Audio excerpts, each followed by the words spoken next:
So far, my little level 19 account has both risked and made hundreds of mil entirely through the use of the wilderness, and it's provided some nice account progression along the way. During my time spent in the wilderness, it's been shown time and time again that having 75 HP at only 19 combat has made me rather difficult to kill. Chop Chop here is what I call a HP pure, being level 1 in every combat stat besides hit points. As you might have guessed, I decided that the next wilderness activity I'll be doing is Slayer, a skill that is trained by killing countless enemies assigned by a Slayer Master. And you're probably wondering how that's going to work on an account that can't gain combat XP. The quick answer is a whole lot of patience, but to explain in a bit more detail, I'll be using alt accounts to kill the NPCs at the same time Chop Chop is using a splash weapon. Taking it one step at a time, for the first game tick, the alt attacks the target and receives magic XP for doing so. Chop Chop then attacks the tick after the ult. Meanwhile, the mage attack represented by the skull is travelling towards the target. On game tick number 3, the alt's mage attack gets closer and Chop Chop is about to attack as well. Finally, on the last game tick, the alt's damage hits the target at the exact same time Chop Chop does with the splash weapon. This rewards Chop Chop with half the Slayer experience for being the last player to hit the target before it died. And here is a few loops of the process just to showcase it in real time. In practice, it's actually pretty straightforward. For this method, it's also advised not to start the Dragon Slayer quest, as starting it allows dragons to be assigned as a task, which negatively dilutes the pool of tasks you can receive, but unfortunately, about 6 years ago I did start that quest because I wanted to wear the cool shield, so I'll have to deal with that. The Wilderness Slayer assignments are split up into good and bad tasks. Good tasks being those that can be done in multi-way combat, whilst also not being in locations that are a hotspot for PKers, whereas most bad tasks are in single-way combat and take a much longer time to complete. Starting out, I'll be having to do whatever task Crystalia throws at me until I get a comfortable amount of Slayer points I can then use to skip the bad tasks. Rogues are a very good XP an hour task, but have now become a recommended skip, simply because of the Rogue's chest bringing a lot more PKers to the Rogue's castle, and you'd probably be getting attacked every 5 minutes. As time goes on, I'll be blocking 2 of the worst tasks I'm most likely to receive, as well as extending the amount of Greater Demons and Black Demons I get assigned to kill. 100 quest points are required in order to be able to block 2 chosen tasks, so before any Wilderness Slayer occurs, I needed to smash out a bunch of quests to hit the required number of quest points. And so, I engaged in some goblin diplomacy, killed a man, pretended to kill a woman, killed a tree spirit, some sheep, survived some slugs, solved a murder, made friends with a giant, killed 2 more men, and finally killed a frog and a big pig. Getting close to the 100 quest point requirement, I decided to tackle the One Small Favour quest, which is famously tedious for how much running around it requires you to do. Everything was running smoothly until I got to the step requiring you to kill the Slagolith, a big rock monster. Like with many other bosses in previous quests, I attempted to recoil it to death, but it was clearly taking a very small amount of damage. And I know the quest helper is saying it reduces any damage that isn't from a pickaxe, but I didn't think this would also apply to reflected damage. It was taking so long to damage it this way that it would despawn before I had a chance to kill it. Not giving up, I asked a few friends for some help so I'd have more damage being reflected in the form of vengeance so I could kill it faster. Whilst this was much more effective in damaging the boss, it wouldn't actually die from the reflected damage. As we were attempting this a few more times, more and more friends caught wind and were showing up to offer their assistance, and it was turning into a mini vengeance factory just for Chop Chop. With a simple bronze pickaxe equipped, it was obvious the reflected damage was no longer being capped, and it was taking a lot more damage as a result. Although whilst it would hit 0 HP, it was still not counting as a successful kill. And so, I decided it was time to crack out the trusty Poison Dynamite, an item capable of dealing damage without gaining any combat XP. It didn't take long to get a successful hit, and then all that was left to do was the same damage reflection method as before, and here's the live reaction of the team. Did we win? No, mine. No. No, it's done it. Yes. Yes. Yeah. That switch up from everyone. So, whilst asking for help with this quest, I accidentally dragged 10 of my friends away from being productive players just to cast vengeance on me for over an hour. I suppose this truly was one small favour. I'm extremely thankful to all of them for putting up with my shenanigans, as well as dropping what they were doing to come help me out. At least everyone had a good laugh in the end. With the quest completed, I was ready to get stuck in with the actual Slayer. For the majority of tasks, I'm using 2 alts equipped with an Accursed Scepter, which is a charged magic staff that's extra strong in the wilderness, a cult necklace and tormented bracelet for their bonuses, and a saturated heart for a never-ending buff to the magic level. As mentioned earlier, the behaviour of the magic scepter is what allows Chop Chop to gain the Slayer experience, but it's time to dive right in. And we're definitely off to a great start with a bear task. For the single-way combat tasks, I use an expeditious bracelet whilst my main inflicts venom on all the bears, and then I just have to hit them with the splash weapon, receiving half the Slayer experience when they eventually die to the venom. The goal is to obtain a comfortable amount of Slayer points where I never have to do these types of tasks again, but for now we have to power through them. Second for the account, Scorpions. Another Venom task, but at least I could do these in multi, so they were still fast to complete. The only hindrance with this task is its proximity to the Chaos Elemental, so every now and then it would give Chop Chop a few love taps and send me running. Task number 3 was the first good task. Clocking in at roughly 15k XP an hour, these have a decent amount of health, and like any of the other monsters found in the Wilderness Slayer Cave, they have access to a bonus loot table, which includes looting bag notes, magic shortbow imbue scrolls, and Truva parchments, so there's the potential for the alt accounts to make a fair bit of money. Next up was spiders, and I'll be honest, I'm hoping I never have to do one of these tasks again. Located right between the caves of Callisto and Venenatus, there is no shortage of PKers in this area, and here's me confirming this. Nevertheless, I went back to finish off the task so I could continue on. A return to the Hellhounds, and here's a fun fact. Hellhounds also have on their drop table something called a Smouldering Stone. It can upgrade dragon skilling equipment for various heat-related bonuses. The only other place to obtain these stones is from Cerberus, the 3-headed Hellhound boss. However, from the normal Hellhounds, the drop rate is 1 in 16,384, making it highly improbable to ever receive one. Yep. Great Demons are the second best task I can possibly get, and I'll eventually get the task extended in order to maximize the amount of experience per task.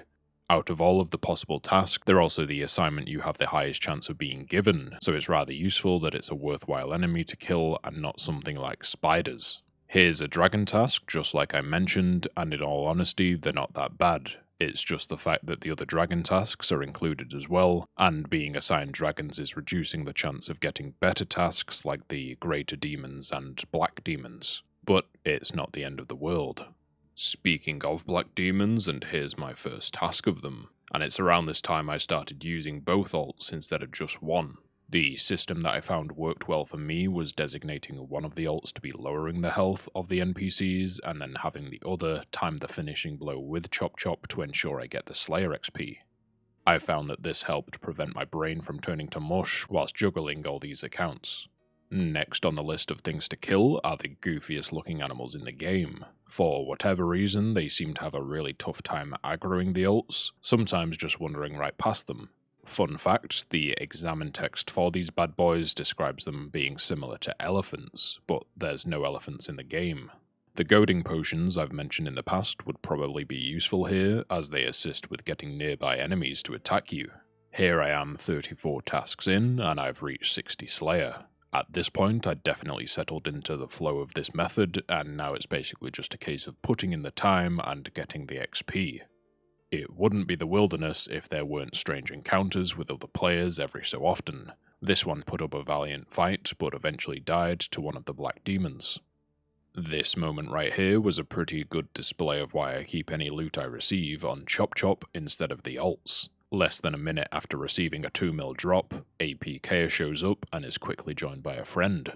Whilst you watch me dying, I just want to point out PKers do show up frequently, but I'm usually fast enough teleporting away before they can teleblock me. Because you have to charge the staff and the charges are lost on death in the wilderness, dying in these situations does lose around 300k, so any times I can avoid this is good, as that can quickly add up.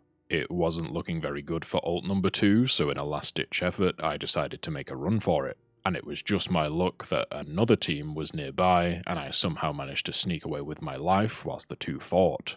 For Black Knights, I found it was a bit easier using the Venom method, as their low HP meant I was one-shotting them if I were using Mage. And as Venom tasks go, being in multi meant it was pretty fast, and the Expeditious Bracelets definitely sped up completing them. 50 tasks in, and we're finally able to have both Demon tasks extended, as well as having Fire Giants and Ice Warriors blocked. They're blocked because they're single-way combat and have a high weighting, meaning I would be more likely to get them as a task. So from now on, all the points I obtain up until 99 Slayer can be used just for skipping bad tasks. Once that's done, and if there's any Slayer points left over, I might try to get some boss Slayer tasks to attempt those on Chop Chop, if you think that would be fun to watch. Another Black Demon task, and more Truva parchments to add to the collection. Going into this, I didn't realise it was actually going to make any money whatsoever, but anything that helps with the upkeep of the alt accounts is definitely welcomed. 74 Slayer, and yet again I've been blessed with even more money. It does genuinely feel like anything I do on Chop Chop prints GP. 75 Slayer quickly followed, unlocking the ability to slay gargoyles, found in the Slayer Tower northwest of Canifis, which unfortunately I can't access because it requires a quest that rewards prayer XP. Nevertheless, this is now about 10% of the way to 99 Slayer, and it's been pretty smooth sailing so far. I then decided to take a break from the actual Slayer training to kill some of the monsters I now had access to because of my level. For these, I can't just let my alts do all the work, as in this case, I actually have to receive the credit for the kill on Chop Chop. So, I cracked out the poison dynamite and got to work. There is actually a reason for killing these, as quite a few of them reward combat achievement points for defeating, as one of my longer term goals is to eventually collect enough combat achievements for the hard tier. Each and every point helps. It turns out that deviant spectres found in the catacombs aren't actually considered aberrant spectres for the kill an aberrant spectre combat achievement. Another funny example of the inconsistencies of combat achievements. The easiest place to find and kill them is the same Slayer Tower as the gargoyles I can't get into. My only other option would be the Gnome Stronghold Slayer Cave. However, to kill anything in there, you have to be assigned a task to kill it. And in order to be assigned a task for them, you have to have completed Priest in Peril, a quest I can't do because it gives prayer XP. Killing a wyvern got me 2 points, and with the difficulty hitting with the poison dynamite, alongside the aggro of other wyverns in the room, they definitely made me work for this combat achievement. Killing a brutal black dragon required a wild pie just to bump the level up to 77 in order to deal the damage. And doing so also got me the points required for the medium tier of combat achievements, something I had obtained previously but lost as the threshold shifted with new bosses being added. Not a combat achievement task, but just to show how powerful Chop Chop is, here he is killing a Greater Necrial with nothing but 2 maxed mains to assist him. And whilst that concludes the Slayer portion of the video, I still wish to share what I got up to in an OSRS bingo, as well as some fun PvM moments killing bosses I thought I would never be able to complete on Chop Chop. For those unaware, a bingo in RuneScape consists of completing challenges or obtaining items all found on a provided bingo board, and the goal is to do as many tiles as possible in a set amount of time. This can range from obtaining different rarity loot from the same boss, to obtaining a set amount of XP in a skill, or even simply taking a group picture with everyone on your team. This bingo in particular had over 160 people taking part in it, split up into 2 teams of 80, and the challenges were scaled accordingly. Now, I know Chop Chop has completed plenty of PvM challenges, like killing KBD 1,000 times and getting an arcane sigil from Corp, but I figured my time would be best spent focusing on the skilling tiles. One tile required the team get a combined total of 13 million firemaking XP, and since I'd been sat at 90 firemaking for the longest time, I figured I'd just smash out 99, which would mean I'd be getting over half our required firemaking experience all on my own. I kind of surprised myself here, as the bingo started on the Friday at 6 PM, and by the end of the Saturday I'd gone from 90 to 99 firemaking. Next on the list was the Golden Tench tile. In total, the team needed to obtain 3 Golden Tenches from aerial fishing. This tile seems to be in every bingo ever, and is hated by many. Despite being called aerial fishing, you actually get more Hunter XP from it, so it was actually still useful for Chop Chop. Compared to a lot of other methods, this is quite click intensive, but I may return one day to complete the collection log here, though it'll take some time. Nevertheless, here's the Golden Tench I got, and I can now slap people with a big fish. There were also a few competitive tiles, which required you to simply get more experience or kill count in the activity than the other team. And as the bingo was drawing to an end, the rest of the points were so close that these competitive tiles would actually be the deciding factor in which team would win the bingo. Agility being one of these tiles, I made my way back to the Wilderness Agility course to try and help secure this tile for our team. And the same as last time I was here, there was no shortage of PKs attacking me, but regardless of their higher combat levels, I never have any issues escaping from them. As you can see in some of these clips, some PKs wait for you, expecting you to come back up the ladder, and just waiting that extra half a second longer can help in throwing them off, and allowing you to get the log out. Bear in mind, whilst gaining all the agility XP, I'm also making a whole bunch of money from the dispenser that gives you a couple mil worth of items every hour, so I am risking a fair amount whilst running these laps. Right here was the only close call whilst I was doing the agility. A guy hits with his dark bow for 45 damage, hits again for 13 damage, activating my Phoenix necklace that heals me back up, and by that time I'm out of the danger zone. But risking 250,000 agility XP in tickets, as well as 32 mil in loot, it was a bit too close for comfort. If he had brought a special attack potion like he said, and spec'd again with the dark bow, I think he would have only gotten me down to 1 HP, allowing the Phoenix necklace to heal me back up again and also cancel the second arrow from the attack. But that's not something I want to confirm in practice. Another PKer waiting for me to come back up the ladder, then as soon as I take that extra bit of time to come back up, it lets me finesse them, allowing Chop Chop to log out. It really feels like you get inside their head when escaping them this way. And to conclude the agility portion of the bingo, here's my 270k XP drop, and running to safety with my 37 mil in loot. Not a bad day's work. A tile that was unintentionally chaotic ended up being the pet tile. Any valid pet obtained counted as 1 point towards that team's total, and there was no cap on the number of points that could be earned this way. The enemy team obtained 33 pets, averaging 3.7 per day of the bingo, whereas my team ended up with half as many, meaning they got 16 more points than my team, just from better pet luck. Aside from the competitive agility tile, the other 3 were most Hunter XP, most Desert Treasure 2 Boss KC, and most Giant Mole KC. On the final day, we were neck and neck on agility, winning the Desert Treasure 2 boss tile, as well as the Giant Mole tile. If the other team only won the Hunter tile, then my team would win the bingo. And with how close the agility XP between the two teams was, a lot of effort was put into securing that tile. As expected, the Hunter tile was a lost cause, with them having 6 million more XP than us. We won the Desert Treasure 2 KC tile, and we were successful in securing the agility tile, beating them by over 3 mil XP. For the Giant Mole, 4 hours before the end of the bingo, we were 1000 KC ahead of them. The enemy, though, had secretly enacted Operation Molehill, giving up on the agility and Desert Treasure boss tile to fully focus on the Giant Mole in secret. Again, they only had to succeed in 2 out of the 4 competitions to win the whole thing. In that final stretch, the other team went from 6,000 mole KC to a whopping 9,500, beating us out by 1,400 kills, and in doing so, winning the whole bingo. Their Giant Mole gambit paid off, but it's clear both teams went incredibly hard, killing a combined total of 17,000 mole, and most of those kills being in the last 2 days of the bingo. The final score, 271 points to my team, and 278 points to the other team.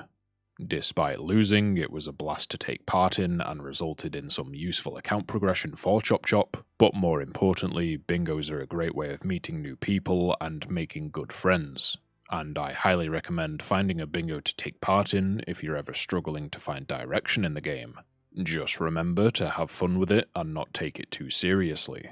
I'm also proud to announce that after about 2 years, I'm no longer a 75 HP pure, but now I'm a 76 HP pure, making me 1 hit point level away from being level 20 combat. A good friend of mine was maxing during the bingo, and it shouldn't be a surprise to anyone that I had brought logs with me to continue firemaking. As a total coincidence, his last 99 was also firemaking, and incredibly, he had forgotten to bring any logs to actually gain the 99 and max his account. So I was able to save the day by giving him a log to burn. A big congratulations to Mick Muffin. Since I was close to finishing the skill and it's one of the fastest to train, I also smashed out 99 cooking, and now the right column of the skill tab is looking very nice, besides my 35 smithing. It'll hopefully be one of the next skills I work on, but I'm rapidly running out of AFK skills to do. Moving on to Royal Titans, this is a duo boss fight, and because you enter an instance, you can actually earn kill credit from reflecting damage back using a Ring of Suffering. So whilst a friend does all the hard work, I just get used as a punching bag to deal my own little bit of damage to earn the kill. Without too much effort, we were actually successful in completing quite a few of the combat achievements as well. 25 successful kills, and I think the plan is in future to aim for the amulet for quick teleports back to the boss. Then start sacrificing the loot in the hopes of the 1 in 1,500 pet roll. I still don't have a boss pet on this account, but it would be a pretty nice one to have. I just have to convince friends to fully carry me the whole way. For some of my Slayer tasks, you can use a free-to-play world to let the NPC aggression timer run out, so you're able to get into position without being murdered. There's a first time for everything, and in this instance there just happened to be a free-to-play PKer in my combat range who fancied a fight. Obviously, because my food is members only, I have nothing to heal myself with, and my only option was to run and try and get the log out before this person killed me. Thankfully, I had more run energy than him and managed to hide behind a building and log out. Saving the best for last, and it's Moons of Peril. I'd held off on doing this quest and set of bosses for so long for the simple reason that one of them heals every time it hits you. Because of that, low defense accounts hate it, as it can take forever to kill. But nevertheless, here's how I did it. The quest first requires you to kill a Sulphur Nagua, which needs 48 Slayer, and Chop Chop now having 75 was not an issue. Like the Slayer kills earlier in the video, it was a simple case of dealing a bit of damage with Poison Dynamite for the kill to count, then reflecting the damage it was doing to me back at it. I then quickly set up all these mini camps that can be used to resupply yourself within the activity, but with the method I've got planned, I'll be needing much better food than Moons of Peril itself provides. The rest of the quest essentially requires you to complete 1 full clear of Moons of Peril, and doing so even lets you loot the chest at the end, which is rather nice. For those of you who haven't done Moons of Peril before, and up until this point I'd never even done it either, you have to kill the Blue Moon, Blood Moon, and Eclipse Moon, and each of these has their own unique attacks and weaknesses. However, I'm going to be ignoring all that and turning this into a tank test, whereby I take damage from the moon and use my Ring of Suffering to reflect that damage back at them. The only reason I haven't attempted this sooner is that the Blood Moon heals with every successful hit it damages you with, meaning if your DPS isn't high enough, you're going to struggle. You may remember Chop Chop also has 1 defense, yet we're remaining optimistic nevertheless. And as you can see by the health bar, even though the Blood Moon is attacking me and the purple hit splats on it show it healing, its overall health is still slowly going down. It turns out, if you're not actually attacking the Blood Moon, its healing is capped, allowing Chop Chop a fighting chance of beating it. All I had to do was outlast the Blood Moon's damage, dodge the Blood Rain as well as the Blood Jaguars, as they also both heal the moon, and after about 8 minutes of tanking, I was successful in beating the first of the 3 moons. I'd built up this impossible task in my head that I thought was going to take me days to complete, but it just goes to show this spaghetti game has so many unique interactions that make achievements possible, and I absolutely love it. Next up was the Blue Moon, which is very ice-themed, so I'm not sure why it wasn't called the Ice Moon, but this one was fairly straightforward as well. One of its special attacks takes your weapon and encases it in ice that you then have to attack to break it out of. But since I won't be attacking anyway, I just get to sit there for 20 seconds and contemplate life. Its other special extinguishes 2 flames on either side of the room that you have to quickly relight, otherwise the moon starts healing itself until they're lit again. Another 8-minute kill, but 2 out of 3 successes for the Chop Chop. Finally, the Eclipse Moon, which is the fastest of the 3 as there's no healing involved. One special just requires you hide behind a giant ball, and the other is like a quick time event where you look in the direction of the moon clone to block its attack. Taking only 6 minutes to kill, this moon would be the best to kill on its own should I want to get the 25 KC combat achievement done. I don't see myself being able to defeat all 3 of the moons in under 8 minutes for a combat achievement when just one of them takes that long, but it may very well be possible, you never know. Finishing up the quest, I got a hefty chunk of Slayer experience to help me on my way, and a bit of XP and other skills, but I'm now free to terrorize the moons of Peril however much I want, and there should be 14 more combat achievement points up for grabs. And one more perfect example of the way combat achievements are coded, because I never dealt any real damage with a weapon throughout the quest, the game assumes I killed all 3 of the moons using a dragon scimitar, a weapon I can't even equip. I love it. As soon as this video is out, I'll be diving right back into the Slayer training, although I might do the same again where I hit a particular milestone of Slayer, as well as showcase other things I've been up to in the game. If that's what you guys enjoy seeing, please do let me know, and if there's anything you want Chop Chop to attempt, get in the comments. As always, thanks for watching, thanks for supporting, you're all amazing, see you next time.